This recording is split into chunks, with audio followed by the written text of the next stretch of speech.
You are listening to the Stop Binge Eating podcast with Kirsten Sarfty, episode number 238. Welcome to the Stop Binge Eating podcast. It's time for you to end your food obsession and begin feeling confident and in control around food. You are absolutely capable of eliminating binge eating from your life, and I'm going to show you how by giving you simple tools and insights that you can apply in your own life. I'm your host, Kirsten Sarfty. Now let's get to it. Hello. Today I am going to talk with you about the scale.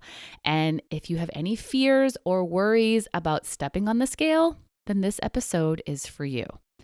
I know that lots of people have zero desire to ever step on a scale, and they couldn't care less how much they weigh.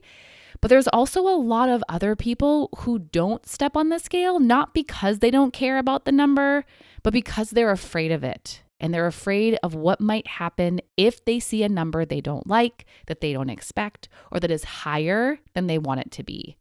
And sometimes it may even be a good number that they worry about seeing because in their past, they've lost weight and then used it as an excuse to overeat or binge and then feel like crap afterward. Now, back in episode number 213, I talked about weighing yourself while working on stopping binge eating and whether you should be weighing yourself, and if you choose to, why you're choosing to. It's of course your decision to make whether you're going to weigh yourself or not, but I personally don't recommend weighing yourself while you're working on stopping binge eating, but I do know there are people who are going to do it. And also people who, once they stop binge eating, are going to want to lose weight and will want to have the scale be a part of their process at that time. So for anyone who does want the scale to be in their life, who does weigh themselves or wants to weigh themselves, I just want to help you overcome your fears of it and your worries about what will happen if you step on it. And I also want to help you to not have the same negative experience that you might have had in the past after stepping on the scale. So usually people worry about two things that could happen after stepping on the scale. One is that they will feel an uncomfortable emotion. The other is that they will eat poorly. They don't want to feel disappointed, angry, frustrated, ashamed, or guilty, and they don't want seeing the number on the scale to send them off on an eating spree. These reactions are both so common. I've experienced them both plenty of times, and when my group members talk to me about the scale, they share the same concerns. I've had the scale go up or not change, and when I saw it, I'd think that what I was doing wasn't working anyway, so I'd just have a little quit and eat whatever. And that would typically happen if I was emotionally exhausted from dieting, and I'd use it as an excuse to allow myself to eat all the foods that I'd been restricting myself from.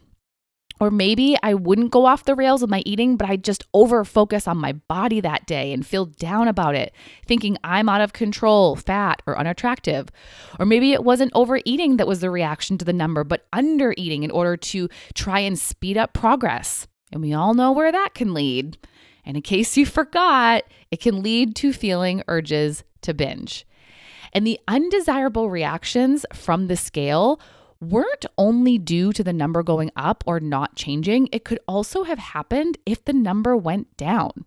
I'd think I was doing well, so I deserved to or had room for a little something extra, which might have turned into a lot of something extra. So it was like no matter what the number was, it could result in me feeling how I didn't want to feel or in me doing things I didn't want to be doing.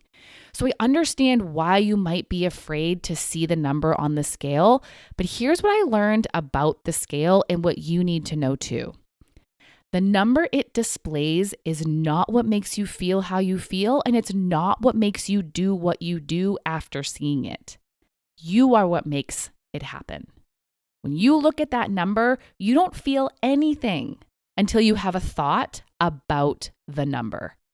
And what you will do will be driven by that feeling you feel and how you decide to respond to that feeling. That number you see is just data. It is just telling you the weight of your body. What it's not telling you is how hard you're working, if what you're doing is making a difference, if you're making progress mentally, which is really the most important progress you can make, by the way, if you're good enough, if your body is good enough, if you're worthy, if you're deserving, or if you're a failure. If any of those thoughts are in your mind, when you see the number on your scale, know that the scale did not put them there. You did. And this is good news because that means the scale has no power over what happens in your mind, in your body, or in your actions. No matter what number shows up on that scale, you have the power to respond to it how you want to. And you can tell this is true because you've probably had all kinds of different reactions to the numbers. Maybe there were times when it went up and you were okay with it, or it just didn't affect you that much. Maybe there were times when it went down and you weren't affected much.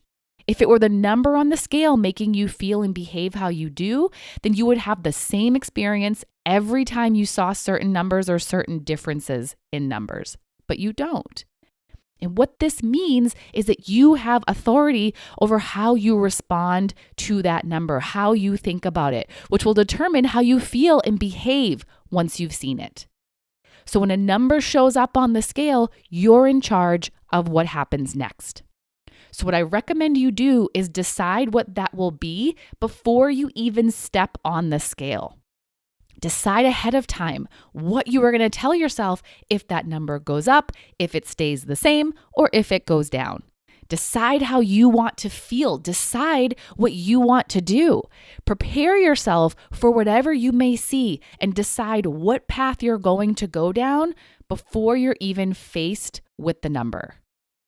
Now, it would also be helpful to prepare yourself for whatever initial thoughts and feelings might come up.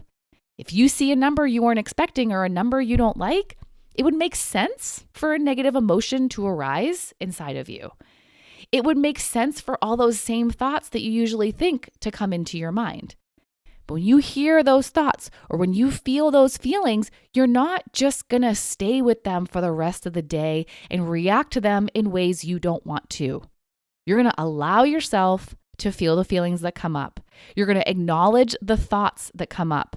And you're going to redirect yourself to the thoughts that ahead of time you had decided you were going to think.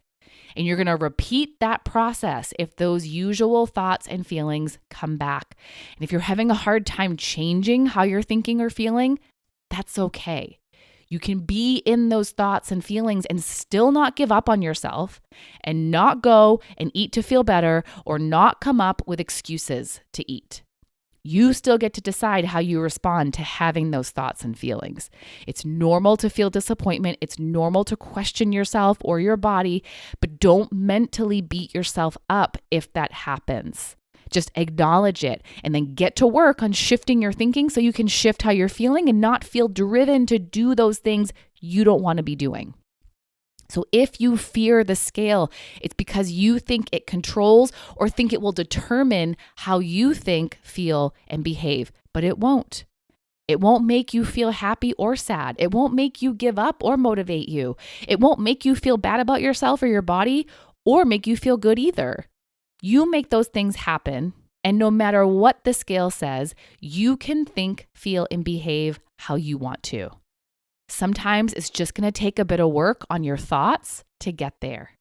The scale will give you data. You choose how you respond to that data. And if you know the number on the scale doesn't have the power to do anything except give you data about your weight, you have nothing to fear. All right? Now, go work on stopping binge eating. Put your focus on progressing with that. Know that your weight doesn't determine if you're progressing with stopping binge eating or if you're progressing with changing you and changing in your mind. And I'll talk to you again soon. Bye-bye. Thank you for listening to the Stop Binge Eating podcast. If you like what you heard today and you want more, go to coachkir.com/free. That's COACHKIR.com/free to get some awesome free stuff to help you stop binge eating.